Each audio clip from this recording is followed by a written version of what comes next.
Nigeria is dangerous, they said, but there are 2 million Nigerians living abroad, and every single Nigerian that I've met has told me that they miss their country. So today it's my turn, the 116th country that I've visited, finally visiting Nigeria. I'm traveling from top to bottom, drinking pure water and eating some delicious masa. Some Nigerians have warned me, the only thing that I'm afraid of are the mosquitoes. Come with me to Nigeria. After a long layover in Istanbul, we're on our way to Abuja, Nigeria. For American and Turkish citizens, we were able to obtain a letter to get a visa on arrival. This is a business visa, and we went to the arrivals lounge to have it processed. My photo was with my eyes closed. The fee was paid beforehand, about $300. Once we went in the arrivals exit, I was pretty excited, so I called a Bolt. We got picked up almost immediately, and although I saw some sirens in the distance, I'm pretty excited to be in Abuja because I've been wanting to come to Nigeria for a very long time. So far, I'm finding Abuja to be pretty affordable. This is the Pearl Gate Hotel. A basic room is about 30,000 naira, but we paid for a room that was 40,000 naira, which is about 30 US dollars. It's basic, but it's clean, and there's hot water, which is the most important thing to us, which you don't always find in West Africa. We were also greeted by Afrobeats playing on the TV, which made me excited because, as many people know or may not know, a lot of Afrobeats comes from Nigeria. The following morning, we got out a bit late, but we needed to get cash. So we asked a taxi driver to take us to an exchange. And this is what we got. This is $200 worth. I didn't realize that we'd literally have a bag of money, so I tried to disguise it a bit. We made a few stops. First, this co-working lounge. Wasn't much going on here, so then we went to this place called Village Chief. The menu was alright. They were out of a few things that we wanted to try, unfortunately. We ordered jollof rice, but they didn't have it, so we got coconut rice instead. I have no idea what the difference is, though. And then this side of fufu with kind of a curry thing. I'm honestly forgetting the name right now, but it was pretty good. I don't think this is the best example of Nigerian food, so I'm excited to try other things. Since this is our first day in Nigeria, we're just taking it a little bit easier than normal. But I do want to see a few things in Abuja, so I want to head to this craft market that is a little bit out of town. In general, using Bolt and Uber is really easy here, and it took us right to the craft market. Now, we definitely wanted to ask if all of this was homemade because we could kind of tell that some things were similar to other countries that we've been in, but we ended up getting something, and he promised that he made it with his own hands, so that's pretty cool. That's how we drink water in Nigeria. This is only 50 naira, so that is only 3 US cents. Now, after the fact of drinking this, someone told me that it may not actually be clean, because in some cases, people can fill these up in their homes, but it is very common practice for people to drink these in Nigeria, and it tasted fine to me. Now, I do always carry a life straw bottle with me as well, but I forgot to bring it out with me today, so I was just drinking these, and I felt fine after. I know it was a short day, but let's head back to the hotel and get some rest for tomorrow. I've been in Nigeria for 2 days, and I have a little bit of a problem. So I don't know if you can see this. Oh, let me zoom in. This is crazy. You see these bites? So lumpy. Looks like I got injected with something, like, so crazy. Oh, man. Oof. No idea what that is. Also, I think it's weird I never get anything on that arm, but then always this arm. Always the tattooed arm. It doesn't make any sense to me. Like, that is crazy. I mean, some people must just be prone to mosquito bites more than other people, right? And I guess I'm just one of those people. It's probably mosquito bites, let's be real, but... I'm sure I'll be fine, but a lot of people thought that I had botflies. I can confirm now that I don't. Let's get some breakfast. It was hard to find a breakfast place, but I found this place that serves breakfast, and they have some Mediterranean dishes, so we got some Turkish tea because we were just in the mood. It's called Flower Cafe. Now, you might remember that we got a bunch of cash yesterday, but unfortunately they gave us 500 naira notes. Each one of those notes is about 30 cents in US dollars. So now we're stuck counting money like this all the time. Now it's time to jump in a taxi and let's head out to a very famous place in Abuja. It's about 30 minutes outside of the city, and it's actually a natural structure. You might be able to see it right there in the distance. It is a huge rock called Zuma Rock. Okay, now if you know anything about Tilara, she loves to take a nap in a car. So of course, what else would she be doing but be passed out in this car on the way there? but it's hot, so I understand. Now, unfortunately, I did not realize that there's actually a golf course and a whole hotel in an area that you can go to. So instead of us actually going to that area, we basically just pulled up to the rock and asked these police officers where we should go. So we're just following this police officer and he's being super nice, telling us where we can go to see the rock. I'm not sure why he's escorting us, and to be honest, I kind of expected that he would ask for money just because he's doing us a service and hanging out with us. But he didn't. This is Zuma Rock. It was found in the 15th century by the Zuma people.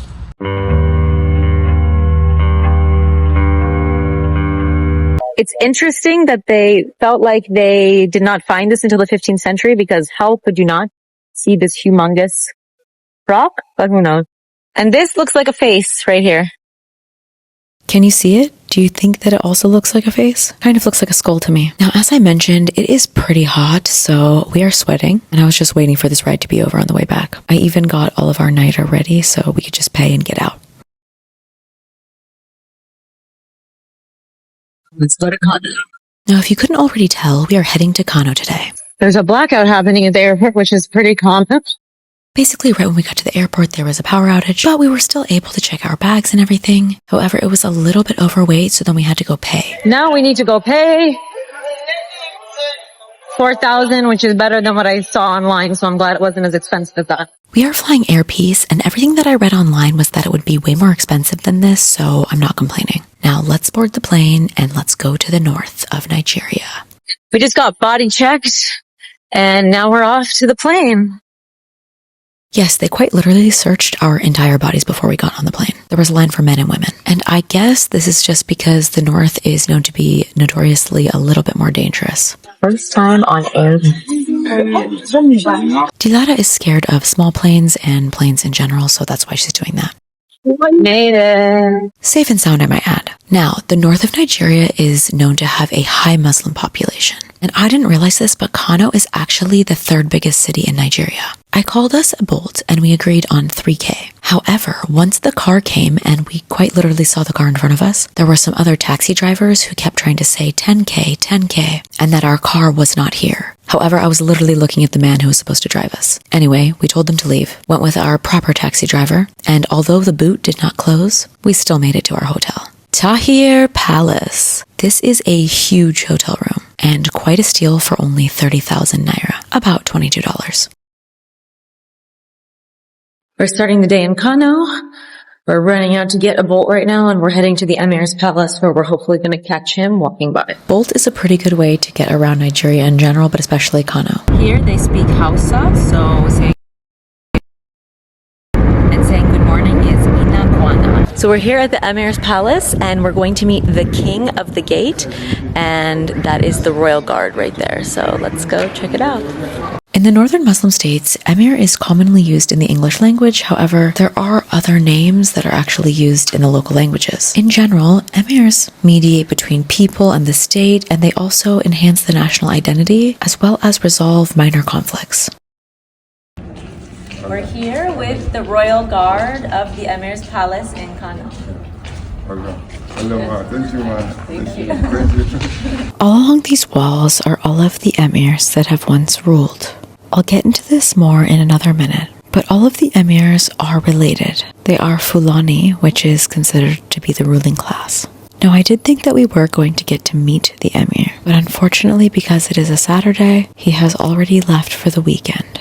But we are meeting someone else who is quite important. It's funny because he seems to be in a bit of a hurry, although we are here to speak with him and learn a little bit about the building and the history of it. So my name is Balara Barabi. That is my name. I am in charge for that big gate. In Hausa, you call me Sarkin Kofa, king of the gate. That is my rank in this palace. So Muhammad Rumfashi, the one who building this house. Before Muhammad Rumfa building this house, they sit in Gidamakama Museum. So Muhammad Rumfa, during she is alive, she never born. That way in the night, during she sleep, she dream. Inside she dream, they show him to building a big house, to sacrifice that house to the any person who be the emir of Kano. So Muhammad Rumfa in the morning, she followed that dream they did yesterday night. So they building this house. So if you are born, if you die, you never die. If you see your son or you see your daughter, the people they reminding you, they pray to you.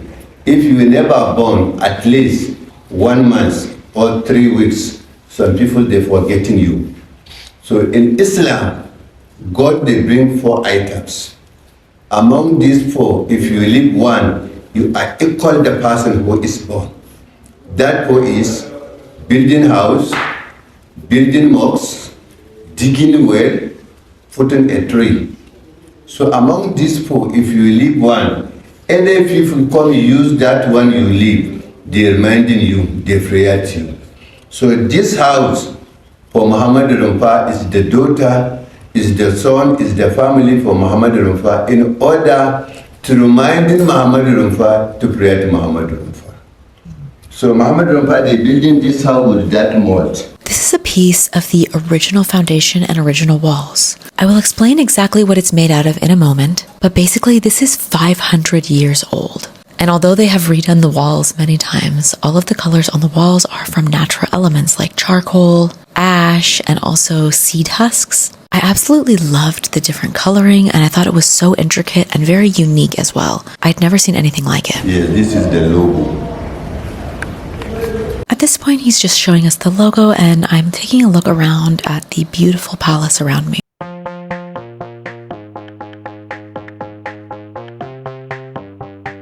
And then the keeper wanted to show me something else. These doors are original, so that means that they have been here for 500 years. As we left the palace, I saw this interesting flag at the top of it. I asked what this signified, and basically it signified the Emir's rule once they had come to this country. More on that in a few minutes. Because for now, it's time to head to the National Museum of Kano. This is the old Emir Palace that has now been turned into a national museum. And it was established in 1440. Very old. The cost of entrance was 1,500 naira, which is about $1. And in case you didn't catch what I said before, basically this museum used to actually be the palace of the Emir. So the museum itself is very old. You see, it will soak it, and it will be changing color. You see? It will be soaking it, and it will be changing color, it will renew it. Assuming the raining thing comes, you see, it will be changing it, and as if you soak it well, it will be bringing out smoke. And it will even be darker than this. You see? It will even be darker than this. Because of look at the local seed. They mix the local seed to mix it together.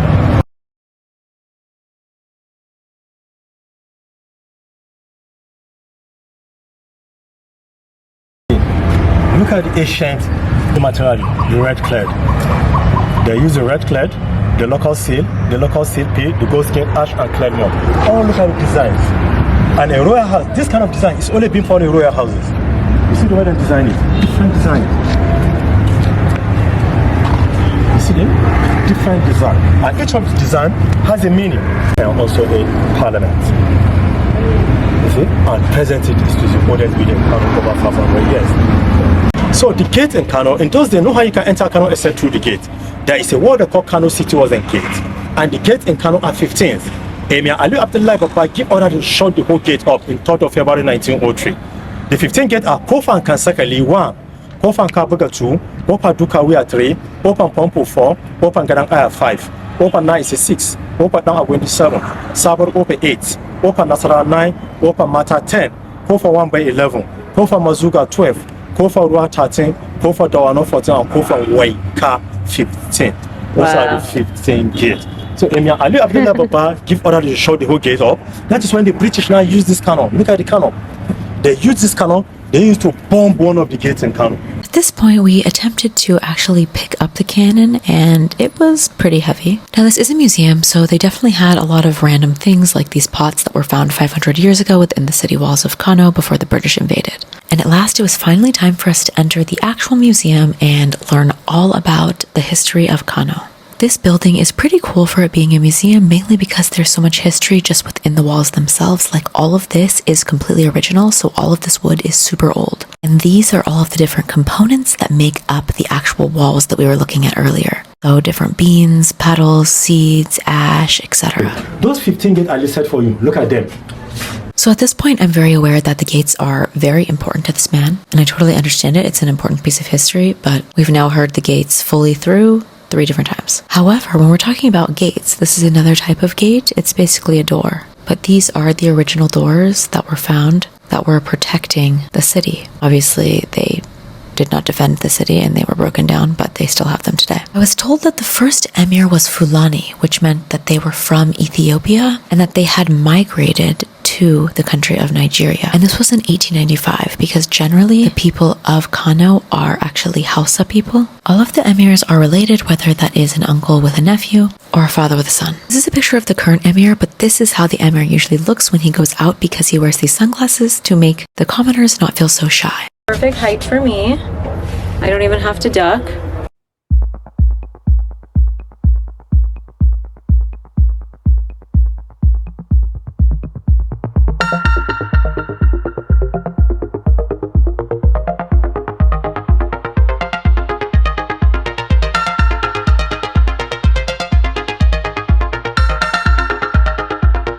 Other notable items that we saw while here was the stone that had been worn down over time, a grinding stone. And then this was actually where one of the wives of the emir used to live. The emir can have many, many wives, but after the first 4, the rest essentially become a concubine. But this was fully allowed, and any of the children could become royal emirs eventually. It was at this point we saw a bunch of children. Again? Again? Yeah, thank you. It then turned into a bit of a photo shoot, but it was a lot of fun. We were taking pictures with the teachers. This was the principal. And then sadly, it was time to leave. However, we are going somewhere very, very cool next. So all 3 of us crammed in this little tuk-tuk and we set off. I cannot even tell you how nice everyone in Kano has been. Even though Emir doesn't look too happy at first, he is generally such a kind and also a very smiley person. And he is taking us to our next destination. On our way to the dye pits. As you can see, there are a ton of tuk-tuks here. It is definitely one of the main types of transportation, at least in Kano, but you can definitely find them all over Nigeria. Motorbikes too. Obviously, there are a lot of cars, and in general, I guess there are just a lot of people and a lot of transportation. Now, this was our chance to see a little bit more of Kano. As you can see here, there were some cows on the side of the road, and there was definitely quite a bit of plastic trash, but unfortunately, that is a large problem in so many different parts of the world, so I'm not trying to hide that at all. I want people to see that because it is a serious issue.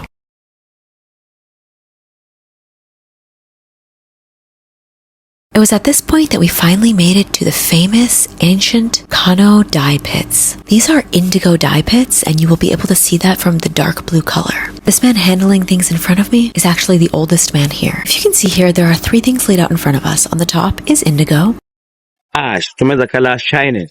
Potassium to stay the color. When you wash in the fabric, the color is not run away. The indigo itself is actually planted in Kano, and the potassium is produced here as well. They mix it for 3 days, and then for 9 days, they do another process until finally they ferment it for 4 weeks, and then the indigo becomes blue. Each dye pit has been passed along from father to son or another family member. It is extremely laborious work, but also hard for people to even know how to do the work. And many family members are not even teaching their successors the job because products are coming in from other countries that are made a lot cheaper. This is the main guy who's running the show here, so he gave us a little bit of information about the products and the indigo. That's what I'm saying. This solution is last for 1 year everyday working. After 1 year, solution is no more use for dye. It's done as medicine. It's cure for the sickle cell anemia or any skin disorder or any skin problem. While we were here, there were actually some other visitors as well. There was a guy from Zimbabwe, and there was another man from a different part of Nigeria. So the men here are holding up the different products that are for sale to kind of show them off and try and auction them off. It's at this point that we walked to the back of the area where the women were at, who were actually creating the designs. We were told that this is their home, that they're given this place to live in exchange for working for the dye pit center. It was very impressive that these women were able to remember all of the intricate designs and put them onto each cloth whenever they're told that that cloth is needed. They would take this yarn and pull it tightly and create the pattern like you see here. but using their mouth. We ended up sitting and chatting with this woman for a little while. She was so sweet, and despite doing this very laborious work, she was in a great mood and was super kind to speak with us and answer any of our questions. She assured me it was no problem to go explore a little more of her home, and then as I continued walking through, I did see a big stack of some of these cloths in the back, and it was just a bunch of different designs that had been made. And I thought it was so impressive, but also funny how they kind of resembled tie-dye. There was also another woman working back here. She told me that a lot of these cloths were actually made in Nigeria. After we left the women, we continued on and we saw some artisans making silver. We're actually crafting rings, and it was super interesting to see this because the stones themselves do not actually come from Nigeria, just the silver's mined here. They told us they'll get stones from other places and put them into these rings and then sell them off. Sadly, it is time to leave the dye pits, but we are heading to grab some food across the way because I just spotted this food that sounds so good. It's called masa or waina. I was told that in Hausa language, it is one of the words, and then in the Jerma language, it's another word, but I will leave that up for debate in the comments. Basically, this is made from fermented rice, and then they just add some water and a little bit of oil. I was super excited to try this. I saw that they were putting some cabbage on there, and they put some sauce on it too, but I'm not quite sure what the sauce was, plus ground up peanuts. All in all, we spent 30 cents on this entire bag. And the reason we got this to go was because we are headed to Jigawa, so that means we need to find a taxi, and we need to jump in the car, and we need a snack while we're in that car, of course. What is a road trip without a snack? We were weaving and bobbing, trying to find where the taxis were, and it was definitely very hectic. Finally, we found someone with the car, and they seemed to be willing to take us. However, we had to negotiate first, of course. And in Nigeria, negotiating can be a little bit tougher than other places. We ended up spending way more than we wanted to. We found a taxi to take us, only one direction, to have to find another car there and negotiate to get back. But we're paying 12,000 naira for it, and it's about an hour and a half. Scratch that, we agreed to 25,000 naira for the entire trip, and our driver seemed pretty cool at first. But first, our driver had to hotwire the car. I've been told now that this is very Nigerian. I thought it was very cool. And he thought it was funny that we thought it was funny, so I felt like we were on good terms at this point. And it was about that time to break out the masa. As you can see, there's some cabbage on there, there's some green onions. Kuli on top, it's peanut sauce. This is masa, and it's made from rice flour, and then they put peanuts on it. It's a little bit spicy, and there's also some cabbage on there, and it's really good.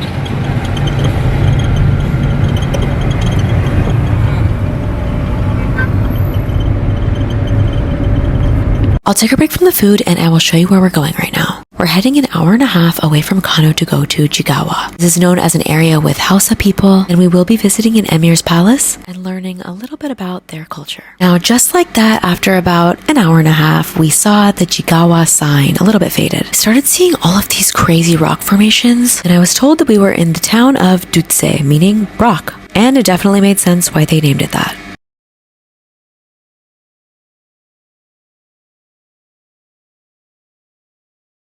Now, you know I love to participate in Nigerian culture, so I had to try some of this pure water again.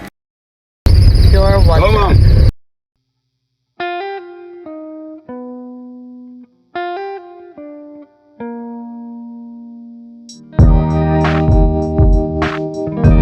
Once we pulled up, this man left no time. He wanted to get us in. And to be honest, I was exhausted because it was so hot here. I really think it was about 38 degrees Celsius, so that's like 102. I mean, we were sweating. We were super hot. So we were excited to be in this palace finally.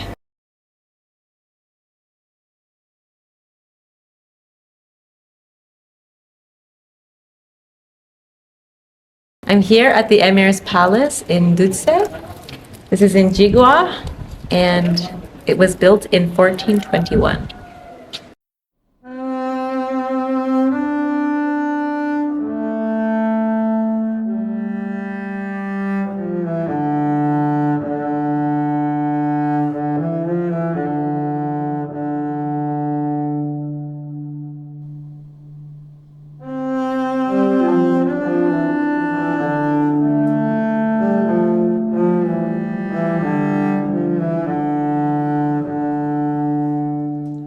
We're going to dress up, and we're about to meet a horse because this is Yeah, very important in the culture here. So one of the main tourist activities here is to dress in traditional House of Bride outfits or an Emir outfit if you are a man, and then typically people will ride the horse. However, I did not feel super comfortable doing this, mainly because I wasn't fully sure that the horse was trained properly, and it did not seem to want to listen, and it was also extremely hot, so I felt pretty bad for the horse. So I decided to just hang with the horse and pet it a bit. Now this part is a little bit embarrassing, but I decided I was going to try to walk the horse around, and one, I did not realize how difficult it would be while I was wearing this beautiful bride outfit, but also the horse kind of just wanted to run or didn't really want to fully listen. And this is where I got trampled on by the horse. I honestly felt so bad for this horse. I was like, let's just take some pictures and call it a day. Okay.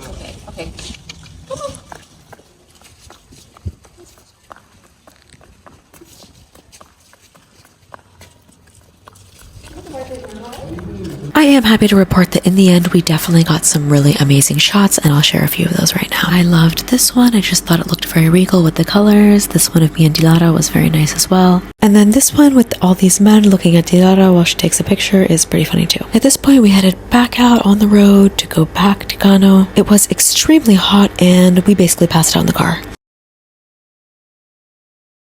So we're leaving Kano. It was a nice visit. Time for the next destination. Basically, we decided that we could leave tonight from Kano, or we would have to wait another whole 24 hours, so we decided to have more time at our next destination, that we would leave right now. So we've landed in Lagos, and we decided to use Marriott points, but this hotel is normally $175, which I cannot believe. It is definitely not worth that. It is a Pro-T hotel, if you've ever heard of that chain. It's clean, it's fine, but definitely not worth $175. We awoke the following morning, and you best bet we decided to move hotels. I was told by so many Nigerians that we had to go to Victoria Island. This is a very popular part of Lagos for foreigners. So we listened, and we're headed there now. I also just barely realized that this guy had a slingshot in the very front of his car right here. Not that it matters, but I just thought it was interesting. Now, Lagos is definitely totally different from any other part of Nigeria that we've been to so far. It is bustling, it is loud, there are a lot of people everywhere, and they have fun street art like this. But we were hungry, so we headed to Cafeteria Nigeria, which is kind of a popular bougie breakfast spot. And you know this is bougie because there were 3 different men that rolled up together in 3 separate G-Wagons. It was pretty insane to me, and apparently this is normal here in Nigeria, especially in Lagos. Lagos definitely has that very bougie side. We did finally make it to our next hotel. This is the Radisson, and it definitely felt a lot better for the value. Not only was it clean, but it was also a lot cheaper. We're going out to meet our friend who we met in Lebanon. Yes, she happens to be from Lagos. This is Harriet, and she is amazing. We actually met Harriet when we were in Lebanon, and it is so fun to be able to meet up with people who you met in other countries, but then back in their own country. She is so sweet. She's telling us all of these places that we need to visit, and obviously it's way better when you're there with a local. So she took us to get these little bracelets. I absolutely love the color that we got, and it's such a nice memory to have about Nigeria before leaving. This is her handle on Instagram, so please go give her a follow or check out her page. She has amazing fashion content and lifestyle content. But she told us that we cannot come to Lagos and not go to the beach. So we passed a few different beaches until we finally came to this one particular beach called The Good Beach. They had all of these shipping containers set up, and there's like little restaurants in there. But you approach this area and you pay about $7 per person to get in, which for us was 10,000 naira each. And then I guess this is kind of supposed to give you a sense of security because there are security officers and you can leave your stuff on the day beds and things like that. Now it is a Sunday, but this is definitely a vibe. This guy on stilts came up to me, he was dancing, there was music playing, and I guess as the night does get later, it also gets more poppin', which makes sense. But it was now time for us to grab some beers. And try ewagoing. Normally I guess it's kind of like a sandwich, but it was the fluffiest bread, it had amazing beans on it, and some fried plantains. It was so tasty and so yummy. Now of course we had a lot of fun here, we had some drinks, there was music, but it is a Sunday, and we all had things that we needed to get done in the morning. So it was time to do the drive back, and again we cannot thank Harriet enough for taking us out. It is always so much better to explore a city with a local. And alas, it is our last day in Nigeria.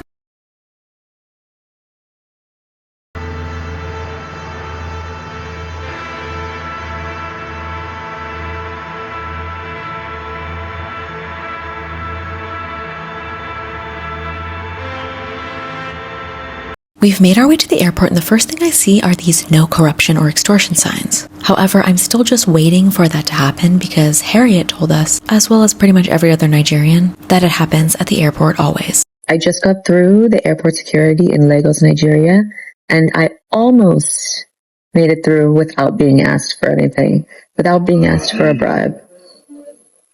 So close. I was honestly expecting for the worst because all my Nigerian friends said that they always get asked for money at the airport. And then I saw all those signs saying, do not feed into corruption. And I took that to heart. And then the lady who was checking our bags, like inside of our bags, first she tried to compliment me. And I was like, why are you complimenting me? I was waiting for it. And then she said, oh, is this medicine? Do you have anything for us? Kind of right after another. And I said, that is medicine, and you can't share medicine. That is very important for life. And then we ran. I think because we were foreigners, we had this experience, but overall it was a pretty chill experience in the Lagos airport that I was not expecting. Well, it's been an amazing visit. Thank you, Nigeria, and I need to come back. Now let's get into the Q&A. Welcome to the Q&A portion of my Nigeria video. This is the first Q&A that I have done on the road, so obviously it's looking a little bit different, but welcome to my hotel room in a different part of the world. Let's get started. Any tips for making sure one receives fair prices when traveling to avoid scams? I think this is a good one to talk about in relation to Nigeria because I think that a lot of people, for some reason, associate Nigeria with scams, and I don't think that's fair at all. There is a lot of bribery when it comes to the police system in Nigeria, and that is definitely an issue. There is a lot of corruption in that field. However, I did not really feel that I had issues negotiating with people or with scams. There was never anybody that seemed that they were trying to scam us. I think in a lot of countries, when they see tourists, they automatically will give them a slightly higher price, and you always should take that price and negotiate down. And that's pretty much true with anywhere that bartering is a system. This next one, did you get to try khat or any novel stuff like that? Every region of the world has its own local stimulant, psychedelic, narcotic plant thing, and they're usually 100% legal, so you should try all of them. Let's talk about this. For anyone who doesn't know what khat is a leaf basically that is pulled off of a stick and is chewed. It's legal in many countries, and then it's also not legal, but people still do it in a lot of other countries. It's super popular in Yemen, Ethiopia, Somalia, Djibouti, and I can't totally think of everywhere that it's extremely popular because I know there are other countries as well, but those are the main countries that it's very popular in, and people chew it, and it sits as a big ball like this in their mouth, and they suck on it and they chew it, and then it makes them essentially high. It's a stimulant. Personally, have never tried khat in those countries for a few reasons. One, I'm usually traveling solo, or in those countries I was mainly solo. So when I'm traveling solo, I wouldn't necessarily want to do anything like that I have no idea how it's going to affect me, and be alone. Two, I don't like stimulants. I don't like being too high on coffee. I don't like feeling my heart palpitating, so that's not something that I would really want to partake. I've also heard that you get a pretty bad hangover from chewing that, so it's not something that I would ever want to try. I also think that even though if something is legal, it doesn't mean that it's good to put in your body. So that's just my personal preference. I don't care if anybody else does it. How are Nigerian women treated? What was your favorite thing you did? What was your favorite area you visited? Can't wait. So I think there's this misconception that women all over the world are treated poorly, and I'm not sure where this idea of this commentator came from, but I think that Nigerian women have a pretty important place in society. It seems to me anyway. I also think that Nigeria is like a very developed country in a lot of ways. It's also a huge country. I think Lagos is the largest city in Africa by population. So there's just so many people, a lot of different cultures. And obviously within those cultures, you know, people are going to have different hierarchies and different ways that women are treated, just as they are across the world. In every culture, it's very different. But my perception is that Nigerian women are not necessarily treated poorly. I think that would be very dependent on family. As far as my favorite thing that I did, eating masa just stands out to me so much. I don't know why, but it was just so good, so tasty, and so yummy that I could not stop thinking about it. And someone also told me that it's healthy, so now I'm just like, okay, I can eat this all the time if I want to at home. But but I'm sure it won't taste the same. But then I guess we could say favorite thing that I did and favorite place that I visited. We could compare those two. I really loved visiting the dye pits in Kano. I thought that was really interesting to see how they used indigo and how they've continued to do this ancient process. I thought that was really cool.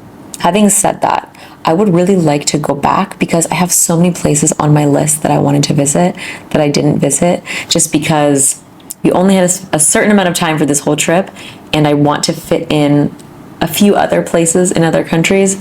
So unfortunately, I had to reduce the time in Nigeria, which now that I'm gone, I'm feeling sad about. Are areas like Port Harcourt safe for travel? I've been told that this area is very safe, and I would have actually gone there. Again, it's based on time. I don't have unlimited time. I'm also hoping to complete my goal of every country in the world by a certain date, and I don't want to only spend 1 day or 2 days in certain countries. So, I gave a week to Nigeria, which was definitely too short, but it just meant that I had to cut things down a little bit, and I'm a little bit bummed by that. But there are so many places I want to go. I want to go to Port Harcourt. I want to go to Benin City. I want to go to Bauchi, Maiduguri. There's a few other places as well that I can't think of off the top of my head. But I really want to go back to Nigeria and see more. Maybe in a different season, so it's kind of like a different vibe. To add on to that, I felt very safe in every part of Nigeria that I went to. Obviously, I didn't go out at night in cities alone, but in general, wow, I felt extremely safe in the country. And I feel like because certain things have happened in the past, that Nigeria maybe has kind of a bad reputation because of that. But now from what I know, all of that is over. All of the cities took measures to protect their people, and I felt very, very safe everywhere and very welcomed by Nigerians. How tall is that guy in the third picture? I'm not sure if people realize this, but I'm very short. I'm 5'1" and a half. I think that's like 156 centimeters. So because of that, people look tall next to me. And I'm not sure if this question is about the man in the picture being short or tall, but I have no idea how tall that guy is. Maybe 5'5", 5'6". That's just my guess. Because if I'm looking at myself and I'm this tall and he's as tall as me, that's probably like 5'6", 5'1". I'm not sure. That's just my guess. Your guess is as good as mine. So this is more of a longer and personal question, so I'm definitely going to read the whole thing through. I don't fully have a response to it, just from my personal knowledge, but let me try my best. Okay, let's see. I'm Igbo and I go to visit family a lot. Igbo is a ethnic group in Nigeria. I don't know if you're aware, there's a sort of cold civil war between East and West. The land is beautiful. I love seeing my family, but as an Igbo, I won't go to the East for the sights as I feel I wouldn't be welcomed. And I'm sure some from the West feel the same. I do think it's silly as we're all one people, but historically humanity has not been level-headed. There are tribal and religious reasons for some of these tensions. I know family friends who went to the East and were hurt. I won't go into detail. Or, again, I know it's not one-sided, but did you feel this tension as a foreigner? Also, I'm absolutely disgusted with the president. Are you aware how he stole the election through fraud and bribery? It breaks my heart because I fear Nigeria will never be free from him and his cabal. Let's get into it. So I'm not totally aware of the political situation. I do know that many people feel that the government is corrupt. Obviously, I'm not educated on this. I think that it's a huge issue all over the world. I think many governments are corrupt and steal from the people, and that's why there are so many people with wealth in the government. As far as not feeling comfortable going from one side to the other, I can understand. Obviously, that is your experience. I have literally no idea about that. And as you were asking as a foreigner, no, I was never told about that. I'm totally unaware of that conflict. I think that if I spent more time there, I would probably have been able to understand it more. I'm also not sure what time period your family or friends crossed to the other side of the country and had those issues. I think that things have gotten dramatically better in the last few years, or even the last 2 years. That's just my impression after talking with people. Obviously, as a foreigner, I'm never going to have a 100% correct view on politics or situations like that. I know this was a very short Q&A, but I am on the road and I did not realize how hard it would be to be filming these on the road. I've been going nonstop. I have so many videos coming up. I'm not going to let the time lapse in between a video like I did this and the last one because it was a month. I'm so sorry. But comment, like, share, subscribe, all of that, because that helps me be able to turn out more videos. And if you're Nigerian, I hope that you feel I represented your country well, and let me know where you're from because I'm definitely going to come back. maybe sooner rather than later.